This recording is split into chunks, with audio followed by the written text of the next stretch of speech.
కాంగ్రెస్ వాళ్ళు ఉత్తమ్ కుమార్ రెడ్డి గారు, రేవంత్ రెడ్డి గారు గతంలో ఇలాంటి అంతర్జాతీయ వేదికల గురించి అసలు ఏం మాట్లాడారు అనేది రాష్ట్ర ప్రజలు ఇది వినాలి. ఈయనేదో పోయి అపూర్వ గౌరవం అన్నట్టు మొత్తం పూటకం ఫ్రాడ్. ఆ వరల్డ్ ఎకనామిక్ కాన్ఫరెన్స్ లో ఆహ్వానం కాదు, సాధారణంగా ఎవరు పోయి దానికి ఇంత అమౌంట్ రిజిస్ట్రేషన్ చేసుకుంటే పిలుస్తారు.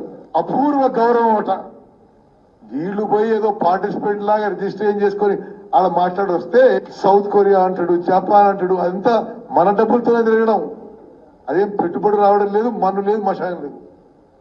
విలాసవంతమైన జీవితానికి అలవాటు పడి విలాసవంతమైన ప్రయాణం మన పైసలతో. గవర్నమెంట్ లో ఇన్వెస్ట్మెంట్ చేసే వాళ్ళకు, ఇండస్ట్రీ చేసే వాళ్ళకు ఎన్నో ఇన్సెంటివ్స్ ఇచ్చి ఫ్రీ ఆఫ్ కాస్ట్ లో ల్యాండ్స్ అలాట్ చేస్తుంది. తద్వారా వచ్చే ప్రాఫిట్ ఆ కంపెనీలకే ఉంటుంది, సమాజానికి వచ్చేదేం లేదు.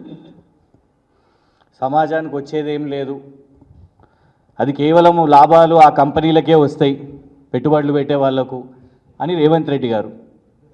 ఉత్తమ్ కుమార్ రెడ్డి గారేమో ఇదంతా డబ్బులు వృధా, మన పైసలతోని ఇతర దేశాలకు వెళ్తుండ్రు, కొరియాకి వెళ్తుర్రు, జపాన్కి వెళ్తుర్రు, అమెరికాకి వెళ్తుర్రు. ఇవాళ మరి వాళ్ళకు వర్తించదా?